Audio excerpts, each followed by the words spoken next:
We are getting close to free agency, and that period is about to begin very, very soon. And as more of you pile on in, we're going to get ready to get this show started in just a minute. And I thank y'all for tuning in. We're going to have a good show. We're going to have a great show tonight. Got quite a bit to get into, and we're going to have a good time doing it. And let's get this show started. We're going to be talking about we're going to definitely talk about JJ Watt deciding to not sign with the Tennessee Titans, and also a cut was made by GM John Robinson. And then, of course, we're 2 weeks away from free agency, so we're going to be, as you see on the screen, I previewed the pass rushers last week. This week, we're going deeper into the trenches as we preview the defensive line. So make sure y'all go ahead and share the show out and get the show out to everybody. And we are about to get ready to get started. So up next, Titans and Truth. Let's get it.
Good evening, Titan Nation. How's everybody doing? Welcome into a new edition of Titans and Truth. I'm your man, Chris, a.k.a. Blue Enforcer, and we are going to have another amazing episode here on this evening. So welcome on in. I see a few people have started to come on in here, and we got room for many, many more to come on in here and join us. So as y'all start to come on in here, I see we got Dragon 34 Colts Nation. So I appreciate any football fan that comes in here. We'll be talking Titan, but we're going to be talking a lot of different things about something that could affect any team. So I definitely appreciate that. And y'all come on in. I see we got Steve Crosio in here. What's going on? See you watching A to Z and with Titan Upload, and shout out to Titan Upload. You know, we had a good show on Sunday talking about the free agent pass rushers. And what I'm doing right now, I am doing my part to share the show out. And please make sure y'all do the same. Help me help you, and let's keep this thing going. I see 3-time Super Bowl champ Skins saying Titan down. Hopefully that means you're helping us out.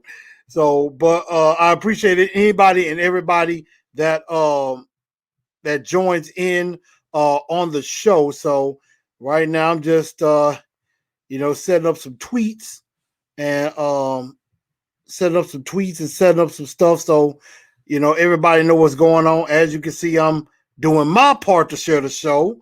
So please do the same and help me on that. And we have a big action-packed show that we are going to go into tonight as we see more people coming on in here. So now let's go ahead and get started with some news that did come out last week, and we're gonna go ahead and get right into it. First off is the cutting of Adam Humphries. Adam Humphries cut by the Tennessee Titans last week, and we save about $4.47, right about $4.5 million. Excuse me. We save about $4.5 million in cutting him, but we do incur about maybe $5 million in dead cap. And so this was pretty much a formality. We kind of figured that there was a good chance that Adam Humphries was probably going to get cut. That is something that we figured would happen. And I mean, some of it is I don't think it was really a lot that was Adam Humphries' fault. I mean, I think it was the concussion thing. I think was just so scary, and I think it affected. I think it really played a big part in the Titans deciding to move on from Adam Humphries because of that particular injury. It took him a good while to get back, and because of that, he wasn't really able to do much towards the end of the year and into the playoffs, which, hurt us in the long run. So I think that whole concussion against Cincinnati really did bother him, and it hurt the team as a whole. So I think that's why I think John Robinson decided to go ahead and move on, but I think it's also to save some money. And so, I hate that for Adam Humphries. I hate that, it just didn't work out. And I see that we got some breaking news from the NFL Network. A Tennessee local, Golden Tate, just got cut by the New York Giants. So Golden Tate is now a free agent. We also saw that Kyle Rudolph, former Titans tight end, was cut yesterday from the Vikings. So cuts are starting to come down, and the Titans are going to make some more cuts. What's up, Jameson? You saying that Titans are willing to spend money due to reports. I mean, hey, it takes money to make money. So you got to spend a little to play some. And, that's what we have to do. So, it's unfortunate that it didn't work out, and everything, but it's pretty expensive to pay $9 million for a guy that's a slot receiver, and that's all he could do. I mean, we could get that with Anthony Ferkser. So, I mean, it's unfortunate, hate that happened to him, but we got to move on, look to the future, get a little bit younger at that position. In other news that happened in the league, of course, J.J. Watt was the talk of Nashville because it seemed like the Titans were one of the final teams that could possibly land him. That it looked like J.J. Watt was going to be coming to the Tennessee Titans, but it's not to be. It's not the case. So J.J. Watt ends up choosing to go with the Arizona Cardinals of all teams. He decides to go there. He signs a 2-year, $31 million deal, $23 million guaranteed. And so he decides Arizona's the way to go. And during his press conference, he basically said Jonathan Joseph was part of the reason why J.J. Watt decided to go to the Cardinals in the first place. And I'm thinking, are we serious? Jonathan Joseph is the reason he chooses the Cardinals? I'm like, it kind of goes against everything I think J.J. Watt was wanting. He didn't go to a team that's ready to compete for a Super Bowl right now. You're thinking that he was easily going to go to Pittsburgh to play with his brothers or come here with the familiarity with Mike Vrabel, Shane Bowen, and others. and things like that. You thought maybe Green Bay because he would be closer to home. And then you're thinking either Buffalo, because Buffalo has a really good defense already and they're ready to win. But he decides to go to Arizona. And, you know, A to Z Sports, Buck Rising, and Austin and Zach, they kind of figured, and mainly it was Buck, I believe, that said this, that, and shout out to Buck Rising, getting his own show on 104.5, The Zone. Congratulations to him. But it seemed like he chose the money. And, you know, Arizona is close to where? Tinseltown, Hollywood. And you know JJ likes to be in the camera, likes to be in front of the camera some. So maybe this is a reason why. You know, finish your career in Arizona, then, hey, get into the pictures or get into stuff like that. So maybe that's, maybe that's why he decided, to, go to the Cardinals. I don't understand it. And I mean, don't get me wrong. I'm not mad. I'm not crying or going crazy like, oh my God, they didn't get J.J. Watt. I'm sad. J-Rob didn't try. I'm not going to be doing all that. I mean, come on. I'm not going to do that. I'm not going to cry over J.J. Watt. I'm sorry. Not going to happen. I mean, in all honesty, I am perfectly fine. I am perfectly fine with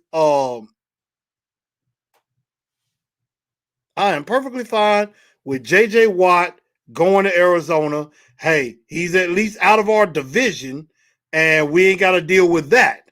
And so, like I said, I'm fine with that. I'm not going to cry over that. There's plenty of other guys that we could go for, that we could get. So, we're definitely going to see what's happening. And I mean, here's another thing.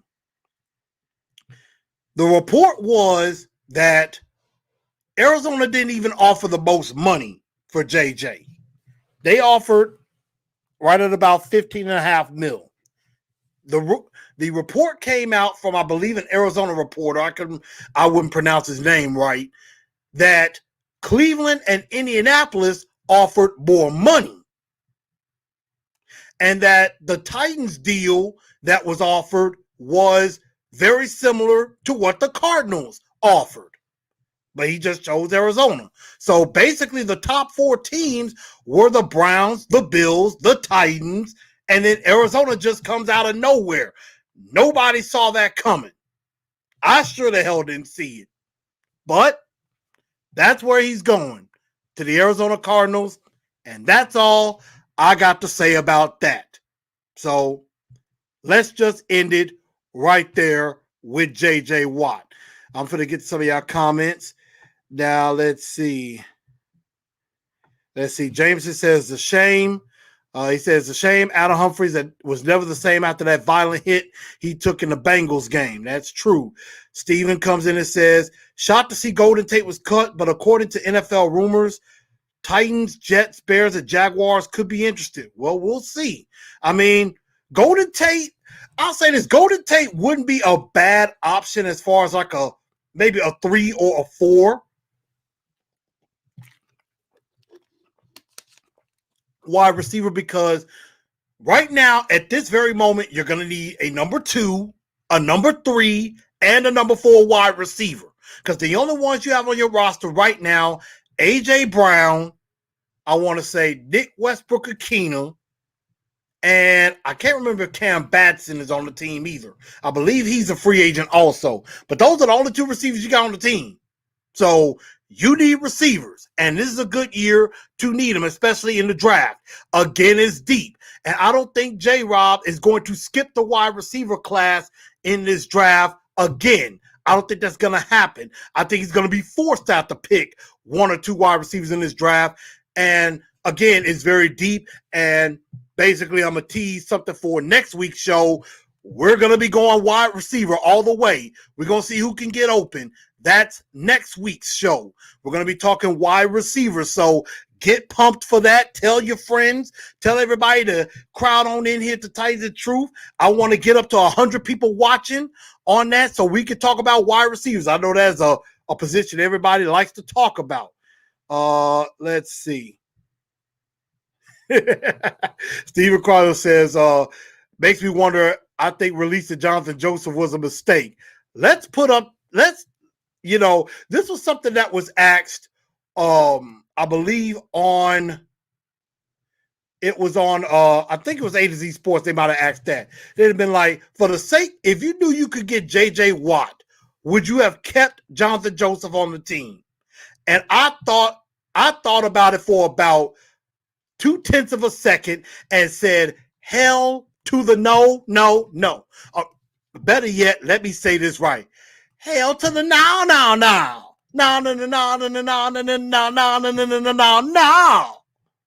I wouldn't even think about keeping Jonathan Joseph just because it would mean getting J.J. Watt. I mean, Jonathan Joseph did his job. He got a Jadeveon Clowney, even though that didn't work out. So that's that on that. Phillips says, Watt was straight up lying. He just wanted to secure the bag. I mean, hey, I can't blame him. Go get your money. So it is what it is. I'm not for the cry. Again, none of us needs to cry over J.J. Watt. It's okay. There are plenty of other guys that we could go get. Matter of fact, good transition into this. Dragon 34 says, am I the only Colts fan in here? For right now, you probably are, but please go tell your friends about the show. They can come on in. We're welcome. We're rivals and stuff like that. But hey, it's a family show. So please tell your friends to come on in and watch. We going to entertain because we definitely going to talk a lot of different things that we got coming up. And we were talking about other guys that could be available, and that we're going to go right into that next subject, and that is the top free agent defensive lineman available. Now, these are just the guys that I think could be a good fit for the Tennessee Titans. This is not in no specific order, and this is not all of the defensive linemen that are going to be available. Of course, there's plenty more, but a lot of those guys are very much up there in age. I mean, a lot of defensive linemen are up there in age. So, I mean, I think the best thing to do maybe is could be a possible trade that might be out there that nobody sees coming. I mean, or anything like that. So let's quickly take a look at the list.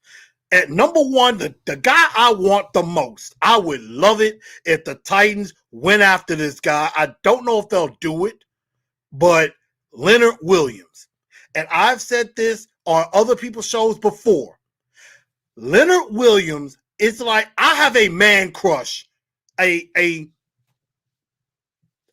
professional football man crush on Leonard Williams. I've wanted Leonard Williams as a member of the Tennessee Titans since he was coming out in the draft back in 2015, the year we took some quarterback from Oregon. I forget his name. Who was that we decided to take at the number 2 pick? Oh, Marcus Mariota, when we could have had Leonard Williams instead, although it would have meant we would have had Zach Mettenberger at quarterback, and nobody wanted that. So, I mean, it is what it is. Leonard Williams, of course, formerly of the New York Jets. He was also with the Giants. And, he's going to be worth a pretty penny. So that might be very tough to get. I believe I looked on, it was Spot Track, and this was some weeks ago, that his market value might be around $12 million.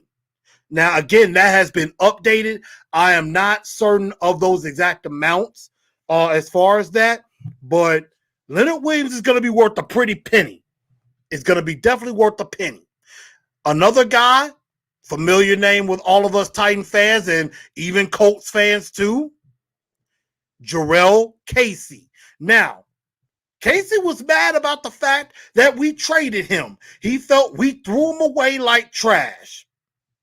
And I for one, when that trade happened, I was beyond shocked. Like, I'll tell people, When I saw that trade came across my phone, I literally had to stop what I was doing. I was working. I had to literally stop working for a second, and my jaw just dropped because I'm thinking, what in the heck did John Robinson just do? And he traded Jarrell Casey.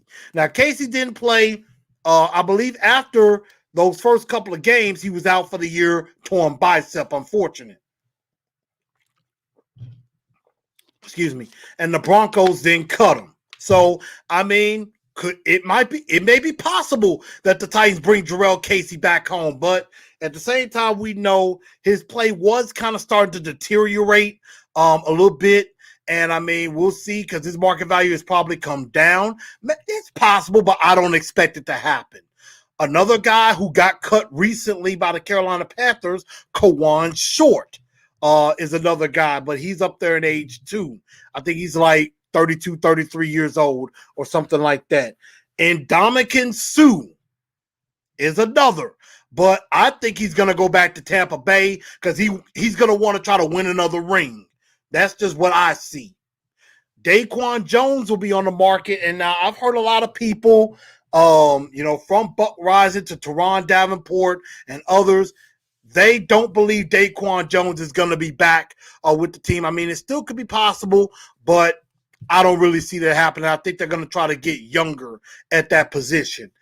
Jonathan Hankins is another possibility, and Sheldon Rankins, who I wouldn't mind getting, because I think Sheldon Rankins is one of the younger guys that's available. And our resident Colts fan, Dragon34, says Sheldon Rankins on the Titans would be nasty.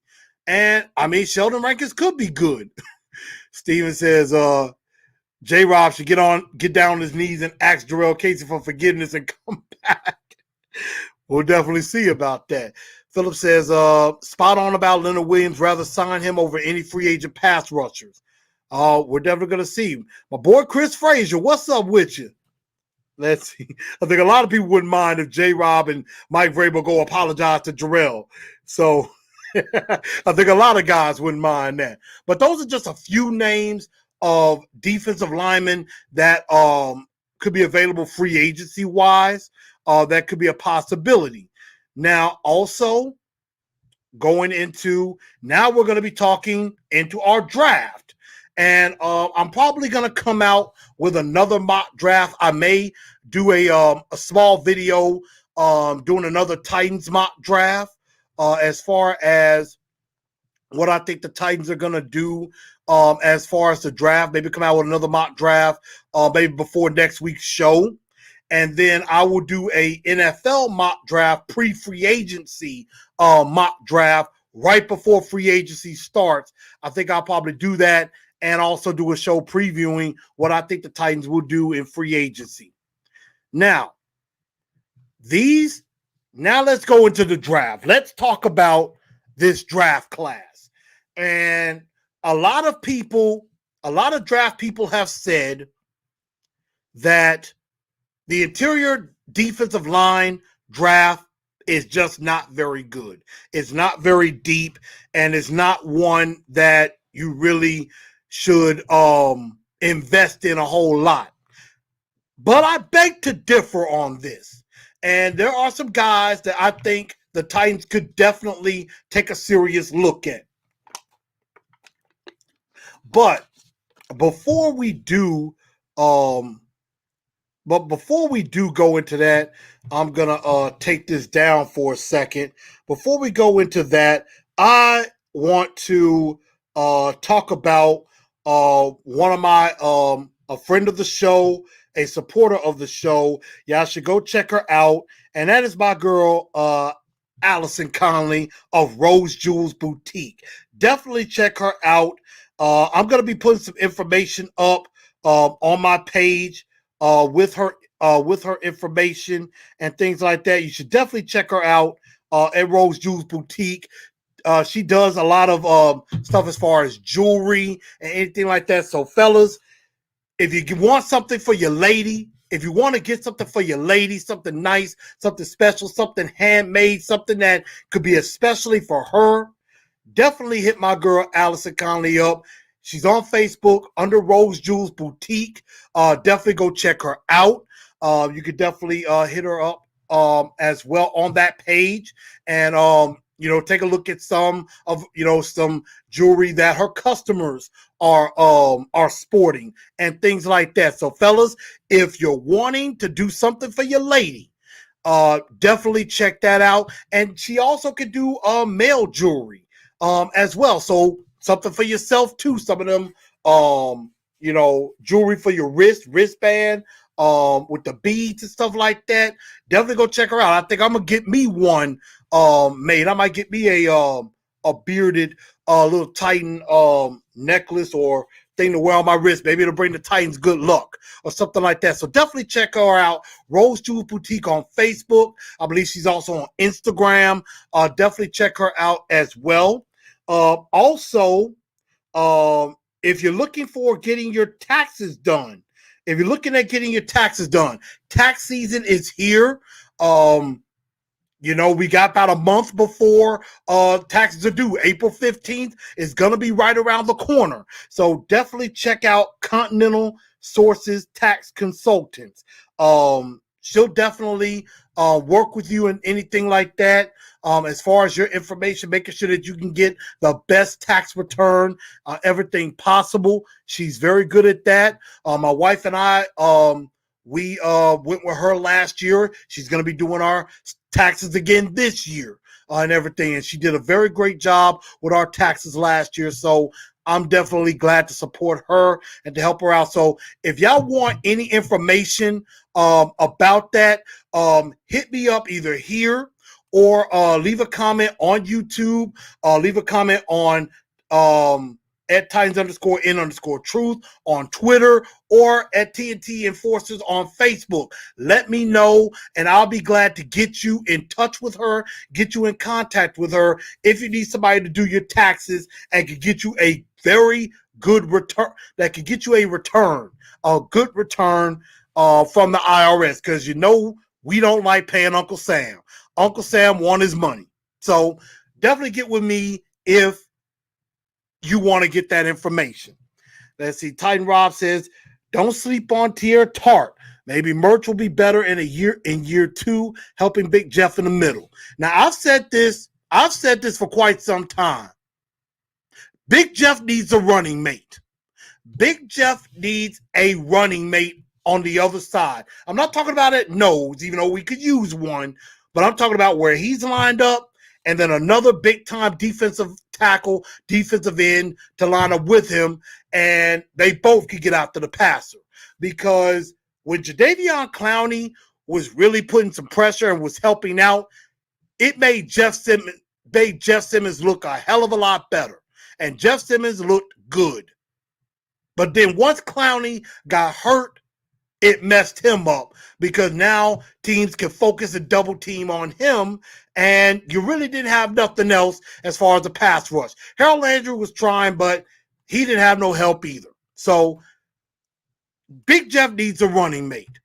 And Steven, of course, says, forget about edge rusher in the first round. Do whatever it takes to draft Christian Barmore if you don't get a interior defensive lineman in free agency. And that's what I think. If the Tennessee Titans go and double up on edge rusher, say get a Carl Lawson and a Matt Judon, or a Yannick Ngakoue, and let's just say a Carl Lawson, or a Hassan Reddick, or a Marcus Golden, or something like that, then yeah, you could very well go and get Christian Barmore in round 1. I could see that. I wouldn't mind that at all.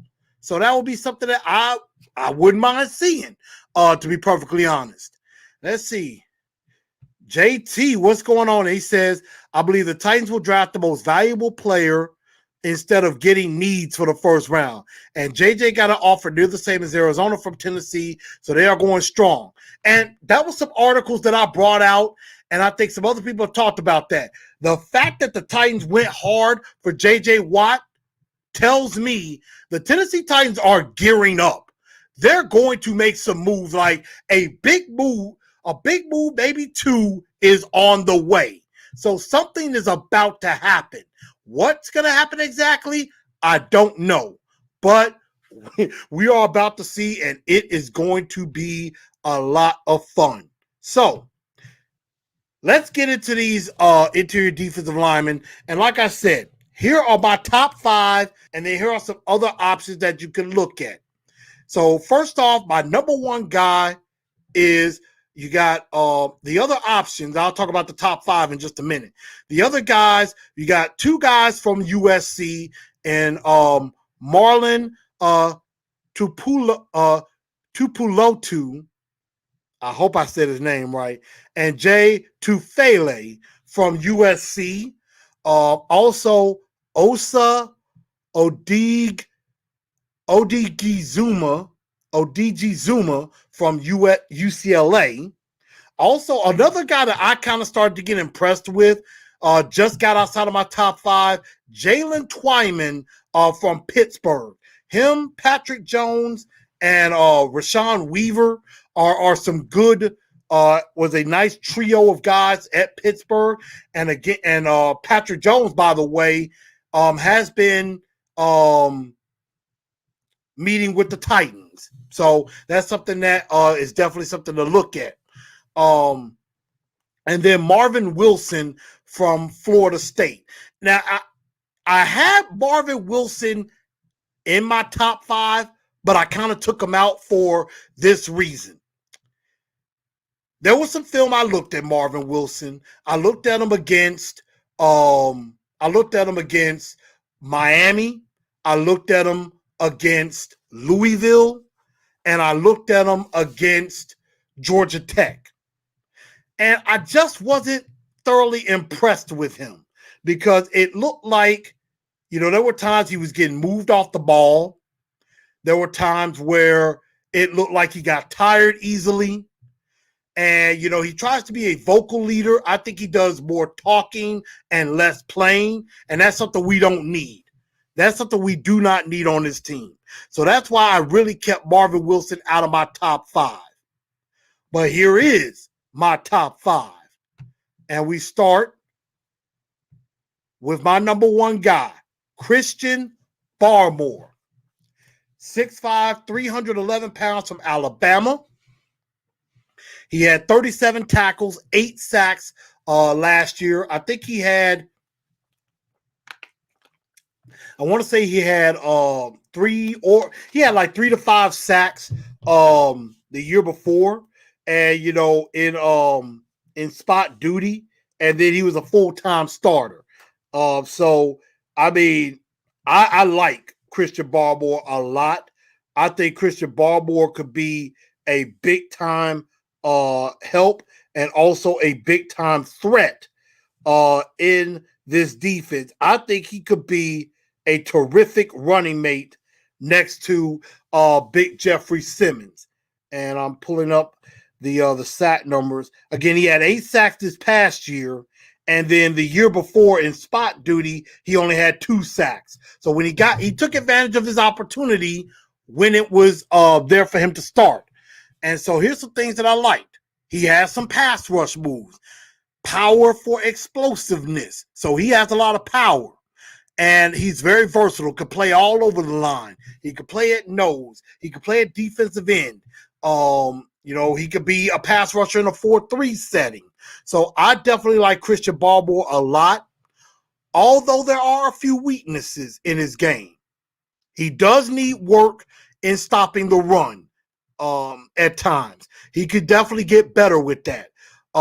Sometimes his pad level needs to be better. As a defensive lineman, you got to come out firing low into an offensive lineman. You control the lineman. You control the offensive lineman. But sometimes his pad level, he comes off high, which makes it easier for the offensive lineman to control him. If you come off, you stand straight up and you're too high and the lineman gets his hands on you, you're dancing with the lineman and the offensive lineman is taking you where he wants you to go. If you come out low and get leverage, you control the offensive lineman and you let him take you to the play. So that's what he has to work on. And he only really had 1 full year of true production. He didn't really get a lot of starts in 2019, and then in 2020, that's where he got a lot of starts. So, he didn't have a whole bunch of production. I watched him against Notre Dame, which he was really good, against Ole Miss and against LSU. Those are some games I looked at with him. But again, Christian Barmore is about as close to a can't-miss interior defensive lineman in this draft as you're probably going to get. There's still some work, but I like Christian Barmore a lot and could do a lot of good with a guy like Jeffrey Simmons. I think a guy like Jeffrey Simmons helps a guy like Christian Barmore. So that's my number one guy. Number two,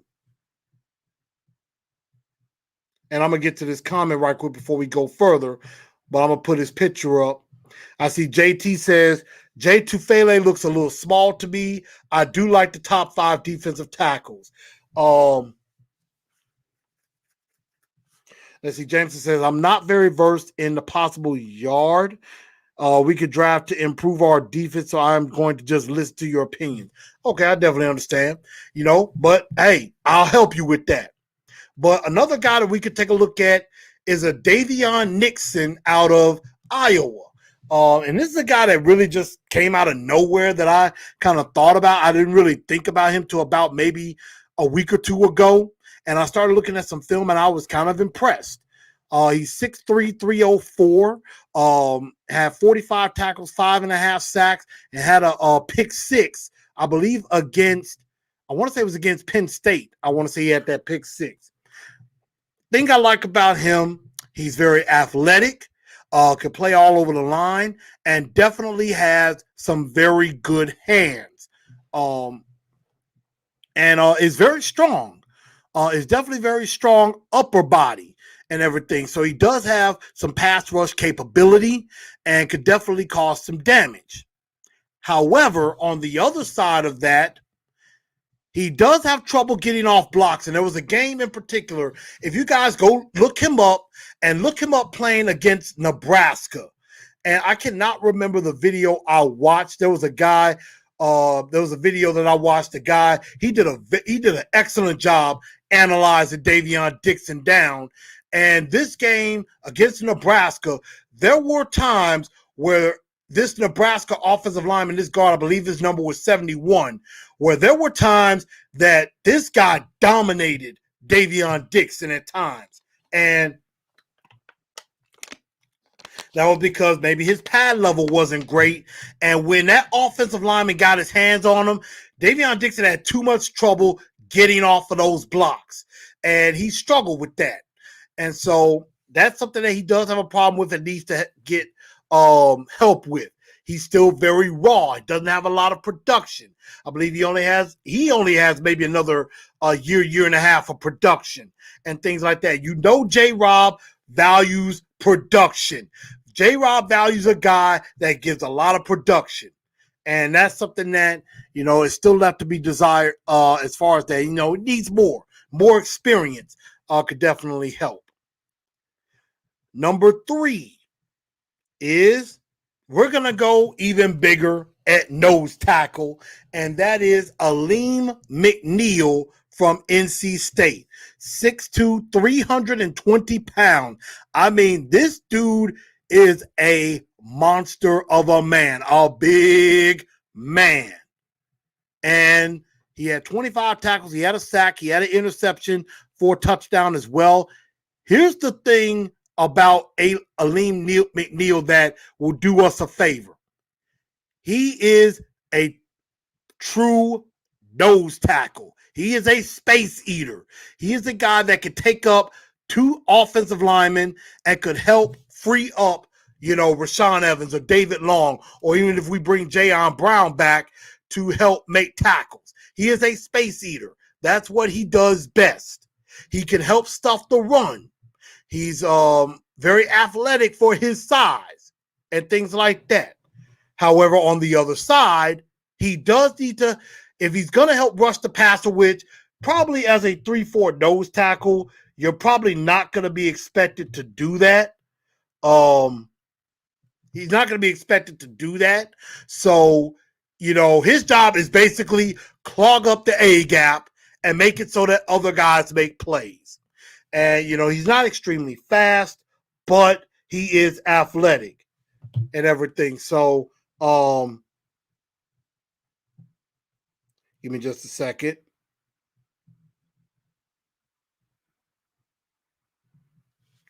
All right, sorry about that. But, he doesn't have to be very fast at this particular in this particular defense, just be effective. And I think that's what he does best. And that's what I like about Aleem McNeil. He could be a guy that could be in the second or third round that you could pick him up. And Davion Dixon, same thing. I think late second or third round pick, I think both of these guys could be there. Christian Barmore is probably going to be gone by the time we pick in round 2. So our best bet is to pick him at round 1. And let's see. Jameson says, talking about Davion Dixon, I recognize the name as being a Nebraska Cornhusker fan. He is really good, but like you're missing it right now. He does have some flaws in his, mentioning now he does have flaws in his game. Yes, he does. And I think all these guys have flaws in their game, but they also have a lot of good things in their game too. Vibe Runner says he'd be a great anchor, highly needed in the 3-4, talking about Aleem McNeil. Let's see. Jameson mentioned 71 was William Fardikier. It was number 71. He was kind of putting in some work on Davion Dixon some. So that was something that I noticed with that. Number 4 is a Washington product. His name is Levi Onwuzurichi from Washington, who had 45 tackles and 2 sacks back in 2019. Now, one of the cons I already put out already, and I'm not a fan of this at all, is that he opted out of the 2020 season to prepare for the draft. So he only have 2019. He has played some for the last 3 years. I think 2020 would have been his senior year, and he opted out, which would have been his 4th year. So I looked at some games with him against Washington State and against Cal, and there were some things to like, and there were also some things that I felt were left to be desired as far as I'm concerned with this particular player. He is athletic. He could be a nose tackle or defensive end in the 3-4. And that was something that I noticed against Washington State. There were times where he was lined up right. Most of the time he was lined up like right over the nose, or was playing. He was either playing the 0 technique or he was playing the 1 technique as far in the defensive line. So that was something that I noticed. He could play all over the line. Definitely can hold up against double teams. I didn't see him getting just pushed around or anything by a particular offensive lineman or by double teams. So he does hold up against that. However, again, the con, he opted out from 2020. I just don't think he has that get off that you want from a pass rusher. He doesn't just have that get off that I like, and does still need to work on his pass rush. From the games that I saw, and I'm not an expert by any means, but I didn't really see a lot of variety of pass rush moves. I didn't see a rip. I didn't see like a good swim and a rip or the spin move or anything like that. I just think he was trying to get off by power, by bull rush. And, sometimes that helps and other times it doesn't. So, me personally, as a guy that used to play defensive end, I wasn't going to win a battle with a bull rush. Unless I see the guys about my size or a little bit smaller, then maybe I could go with a bull rush. But me, I'm going swim move or spin move. I may try an occasional rip, but that would be me if I'm trying to get to the quarterback. So he does still need some work, as a lot of these guys are, because I've heard this quite a bit. It's like there's Christian Barmore and then it kind of drops off a bit. So that's something that I have noticed. Now, let's see. Steve says needs to work on the pass rush. If he needs to work on the pass rush, Levi is out of the question because it's Shane Bowen's official debut we're talking about. That's true. If you're needing, excuse me for that. If you need to work on your pass rush, yeah, this might not be the best for you. So, and you know, some of these guys have great power in college, and it may work in the NFL, but you got more experienced offensive linemen, may not always work like that. So I like that from Jameson. And last but not least, now I didn't originally have him in my top 5, but I decided to put him in my top 5 because I liked what I saw. And this is Tyler Shelvin from LSU. A big 6'3", 346-pounder. He had 39 tackles. He didn't have any sacks, but he didn't have to do that. Thing about this guy, one thing is he's got size. He definitely has size and is perfect to be a 3-4 nose tackle. He would be the perfect nose tackle.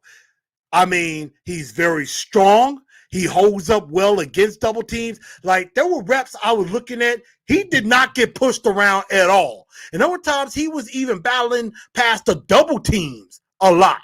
So one thing about that is when you could do that, your linebackers are going to benefit tremendously from something like that.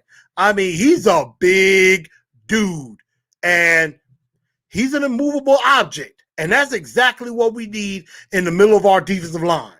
I mean, like, you know, he's not as good as a Derek Brown that went in the first round or a Vita Vea, but he has the potential to possibly become that. He could definitely do that up the middle. But cons is he's not really a pass rusher. So on those passing situations, he's unfortunately going to have to come off the field some. And, you know, I don't want him to get tired or tired out by the fourth quarter. And that's what I didn't like about Marvin Wilson, is that he looked like there were times he would take plays off. Marvin Wilson, I had him in my top 5, but then I took him out of it because, again, there were times he looked like he was tired. Looked like there were times he took plays off. Shelvin never took a play off, in my honest opinion, unless he had to go to the bench and the coaches took him out of the game. So I like Tyler Shelvin quite a bit. I wouldn't mind getting him in the 3rd round or even the 4th round if he's there. So I would not mind having a space eater in the middle that could be a benefit to Big Jeff as well. So we need a big time space eater. Steven Crosio is crossing him off the list. And again, now with this particular guy and Aleem McNeil, don't look solely at pass rush for these guys. Yes, we need help with that. But at the same time, a big-time nose tackle who can take up a guard and a center, that helps leave one-on-ones for Big Jeff and one-on-ones for Landry and whoever else is on the outside. So that's why I think this is important, because instead of it being where a center just blocks the nose tackle straight up and then somebody can double team Big Jeff, that guard has to stay in and help on this guy, and then Big Jeff has one-on-one and makes it so he can get to the quarterback a little bit quicker. So think of it that way. Don't think of it as, oh, he can't rush the passer, he's not going to help us. Don't think of it like that, okay? This guy's a space eater. Now, Levi Onwuzurichi, now he's a guy that I think could have been a pass rusher. He's a little bit less lean and could play other positions. But again, we need an anchor on this defensive line. And a lot of people will say it, the best way to build a defense is right up the middle. That's where you need to start. You got to have a big-time nose tackle, a good middle linebacker or two, and then you got to have a dominant safety. If we bring back Jayon, You got 2/3 of that. You would have Jayon, who's a good middle linebacker, KB, Kevin Byard, who's a good safety. You just need a nose tackle in the front. You build from the inside out, from the front to the back. That's how your defense gets better. And that's what I'm looking for. So those are, again, my top 5 interior defensive linemen that I'm looking at in this draft coming up. And of course, there are some others. Some of these other guys could go in that. Jalen Twyman, again, I'm impressed with him. I think he could be more of a defensive end than a nose tackle or anything like that. So, Steve, if you're talking about crossing somebody off your list, cross Marvin Wilson off your list. I've already kind of crossed him off of mine with that. So, that's what I got to say about that. Excuse me. But before we get out of here tonight, I have a blue bombshell. And, as many of you know, we just celebrated Black History Month. And we had a lot of great stuff about African Americans who did a lot in this country.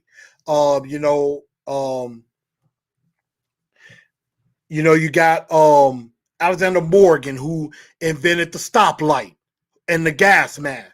You had one of my frat brothers, George Washington Carver, who is the father of the peanut, which led to peanut butter. You had Mary McLeod Bethune, who was an amazing educator, which led to the founding of Bethune-Cookman University down in Florida, just to name a few. Of course, everybody knows Dr. King and Thurgood Marshall and Rosa Parks and Malcolm X. We know those guys. You got Madam C.J. Walker, which she invented her hair products and became the first African-American millionaire. She made money. You got Ida B. Wells, who is a terrific poet and an activist. And you had, guys, in the football world. Doug Williams was, I believe, the first African-American quarterback to lead his team to a Super Bowl championship. And you had Archie Griffin, who is an African-American, is the only, I want to say, if I'm not mistaken, the only 2-time Heisman Trophy winner. If I'm not mistaken. If I'm wrong, correct me on that. But there are a lot of great African Americans who did a whole lot of things in this country. And I take it to the sports world because something most recently happened as of Monday night. And I want to give a shout out to this man, Robert Bobby Lashley. Who this past Monday night became one of the very few African-American WWE champions. His real name is Franklin Roberto Lashley. Of course, we all call him Bobby Lashley. And, he served our country. He went to the Air Force Academy. And served in the military. So he definitely represents. He the dude is a beast. The dude is jacked. And he spent 3 years in the Army and won a gold and silver medal for the International Military Sports Council in freestyle wrestling.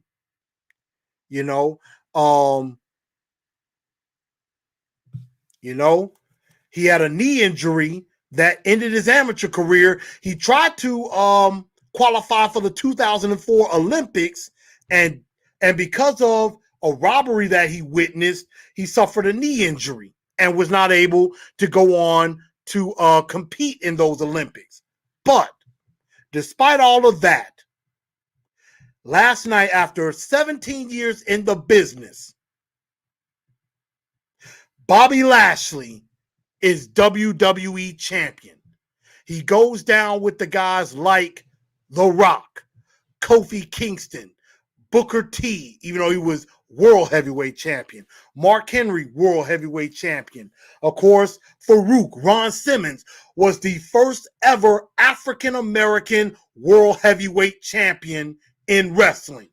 The first World Heavyweight Champion in wrestling. The very first. And that's something that I thought was special. The dude is dominant and jacked. And seems like one of the coolest guys around. So shout out to Bobby Lashley becoming the WWE champion. And sound like he was calling out Brock Lesnar in an interview that I saw with him. He was talking about, being WWE champion and looking forward to WrestleMania, maybe going up against Drew McIntyre, which I believe that's what will happen. But he also mentioned, he said, there is another certain guy out there. I don't know if he's hiding or anything like that, but wouldn't mind taking on Brock Lesnar. And I think that's a match all of us would want to see. Bobby Lashley versus Brock Lesnar. I think that would be an awesome match. That would be Clash of the Titans, honestly. Because I've said it before and I said it again, even though Drew McIntyre beat Brock Lesnar, I've always said Bobby Lashley, I think, is the only WWE superstar that is truly built to dominate a Brock Lesnar. He's built for a match with a guy like a Brock. So that's what I like. So again, congratulations to Bobby Lashley being WWE champion. And as Joseph Rodriguez was saying, in the words of the great Ron Simmons, hold on, I gotta, there's only one word. Damn! So with that, everybody, that is the show for tonight and everything. Thank y'all for tuning in. I see Philip says Ron Simmons' first champ with a super Jerry curl. That is true. He did have a Jerry curl when he won that title. But everybody, again, make sure y'all subscribe to the channel if you haven't already. Dragon34, I hope you subscribe to the channel. And, we'll have some more fun. We'll definitely be talking Titans Colts. I got some stuff coming up, some ideas coming up with that. Definitely going to be trying to get in touch with a couple of, with a Colts podcaster or two, maybe seeing about doing something with that. So stay tuned for that. Got some new stuff possibly coming up. We're going to be talking wide receivers next week. So get ready for that. What's up, AZ Mick?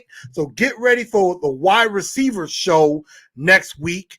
And be on the lookout. I'll maybe dropping a mock draft maybe this weekend. So be on the lookout for that.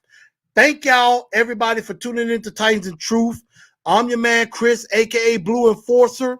And as we always say to end this show, and you know what I'm about to do for all of y'all, and that is give me just a second.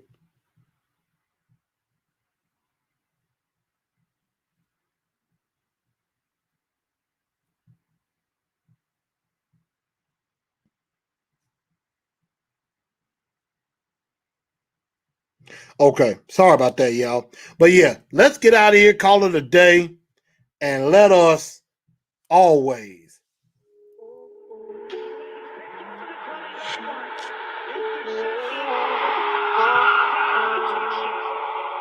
that was not the song I was looking for. All right, y'all. Good night, y'all.